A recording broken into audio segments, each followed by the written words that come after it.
আসসালামু আলাইকুম প্রিয় শিক্ষার্থী, আজকের এই পর্বে আমরা যশোর বোর্ড 2025 এর কোশ্চেন নিয়ে আলোচনা করব। তো দেখো, আমাদের দ্বিতীয় অধ্যায় থেকে যশোর বোর্ড 2025 কি এই কোশ্চেনটা এসেছিল। তো আমরা প্রথমত একটু উদ্দীপকটা নিয়ে আলোচনা করি, তারপরে হচ্ছে কি এই কোশ্চেনগুলোতে যাই।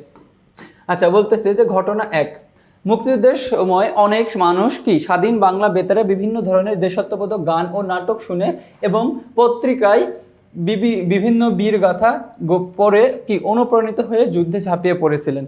তো ঘটনা 2 বলতেছে যে মুক্তিযুদ্ধের সময় দুই বোন রীতা ও রিপা প্রশিক্ষণ নিয়ে ক্যাম্পে আহত মুক্তিযোদ্ধাদের কি সেবা করেছিলেন।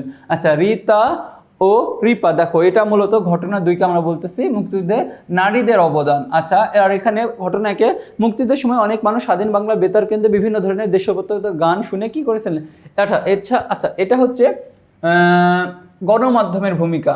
কি এটা হচ্ছে গণমাধ্যমের ভূমিকা, আর এটা হচ্ছে কি নারীদের ভূমিকা মুক্তিযুদ্ধে।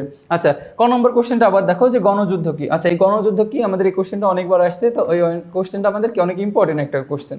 আচ্ছা, এরপরে খ নম্বর কোশ্চেন যে অপারেশন সার্চলাইট বলতে কি বোঝায়। কি যে অপারেশন সার্চলাইট বলতে কি বোঝায় ঘটনা। এবার গ বলতেছে দেখো যে ঘটনা 1 মুক্তিযুদ্ধের সময় কাদের ভূমিকা ফুটে উঠেছে ব্যাখ্যা করতে বলতেছে। ঘতে তুমি কি মনে করো বাংলাদেশ আমাদের মুক্তিযুদ্ধের রীতা ও রিপার মতো নারীরা কেবলমাত্র সেবা খাতে নিযুক্ত ছিলেন, তোমার উত্তরের সাপেক্ষে কি যুক্তি দিতে বলতেছে। আচ্ছা, এখন আমরা কি আনসারটা দেখি। আচ্ছা, ক নম্বর ছিল যে গণযুদ্ধ কাকে বলে। কি ছিল গণযুদ্ধ কাকে বলে, আমরা বলতেছি যে যুদ্ধে সর্বস্তরের জনগণ কি যে সর্বস্তরের জনগণ অংশগ্রহণ করে তাকে জনযুদ্ধ বা গণযুদ্ধ বলে। আচ্ছা, খ নম্বর কোশ্চেনটা যে 1971 সালে 25শে মার্চ রাতে যে অপারেশন সার্চলাইট কি বলতে কি বোঝায়, কোশ্চেনটা এমন ছিল যে 1971 সালে 25শে মার্চ রাতে নিরস্ত্র বাঙালির উপর পাকিস্তানি বাহিনী যে হত্যাযজ্ঞ চালায় সেটাকে অপারেশন সার্চলাইট নামে কি পরিচিত। আচ্ছা, 1971 সালে মার্চে টিক্কা খানের রওফরমান আলী বাঙালির উপর নৃশংস হত্যাযজ্ঞ পরিচালনা নির্ণয় শক্তি করেন। আচ্ছা, এটা কত সালে 17ই মার্চ, ঠিক আছে 17ই মার্চ। এরপরে যার নাম দেওয়া হয় কি অপারেশন সার্চলাইট, যে 25শে মার্চ রাতে পৃথিবীর ইতিহাসে বর্বরতম হত্যাযজ্ঞ গণহত্যা বাস্তবে রূপ দেয় পাক হানাদাররা। বাংলার ইতিহাসে এই রাত কালো রাত্রি হিসেবে কি পরিচিত। কি রাত্রি হিসেবে পরিচিত, কালো রাত্রি হিসেবে পরিচিত। আচ্ছা, এরপরে আমাদের দেখো গ নম্বর কোশ্চেনটা কি বলতেছে যে বাংলাদেশের মুক্তিযুদ্ধে কি যে কাদের অবদান ফুটে উঠেছে ঘটনা 1।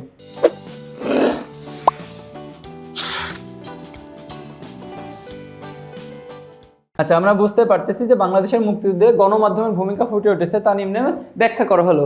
আচ্ছা, বাংলাদেশের মুক্তিযুদ্ধে গণমাধ্যমে গুরুত্বপূর্ণ ভূমিকা রাখে সংবাদপত্র ও স্বাধীন বাংলা বেতার কেন্দ্রে। কি যে গুরুত্বপূর্ণ ভূমিকা রাখে স্বাধীন বাংলা বেতার কেন্দ্রে। 26শে মার্চ চট্টগ্রাম বেতারের শিল্পী ও সংস্কৃতি কর্মীরা স্বাধীন বাংলা বেতার কেন্দ্র চালু করেন। এখান থেকে সংবাদ, দেশাত্মবোধক গান, মুক্তিযোদ্ধাদের বীরগাথা, বীরাঙ্গনের নানা ঘটনা দেশ ও জাতির সম্মুখে তুলে ধরে সাধারণ মানুষের যুদ্ধের প্রতি কি অনুপ্রাণিত করে। এছাড়াও মুজিবনগর সরকারের প্রচার সেলের তত্ত্বাবধানে প্রকাশিত বাংলা জয় বাংলা পত্রিকা মুক্তিযুদ্ধের বিশেষ ভূমিকা কি পালন করেছিল ওই সময়, এবং গণমাধ্যম কর্মীদের বিভিন্ন কর্মকাণ্ড মুক্তিযোদ্ধাদের কি এই যে সাহস যুগিয়ে বিজয়ের পথ সুগম করে। অতএব বলা যায় যে কি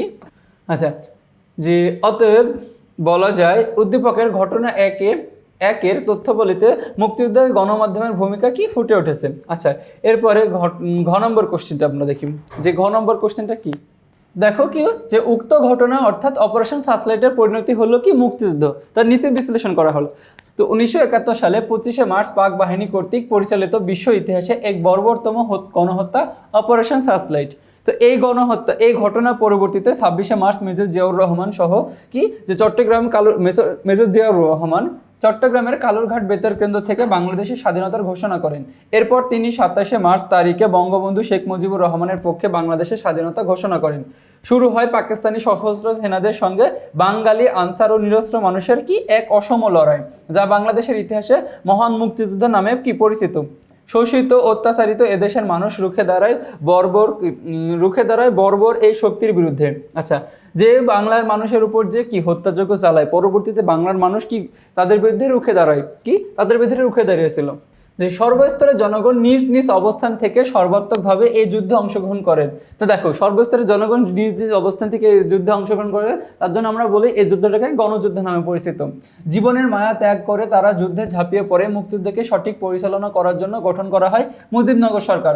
তো দেশকে শত্রুমুক্ত করে স্বাধীন করাই ছিল এদেশের মানুষের লক্ষ্য। 1971 সালে 16 ডিসেম্বর প্রবল প্রতিরোধের মুখ থেকে পাক বাহিনী আত্মসমর্পণের মধ্য দিয়ে অর্জিত হয় লাল সবুজের পতাকা।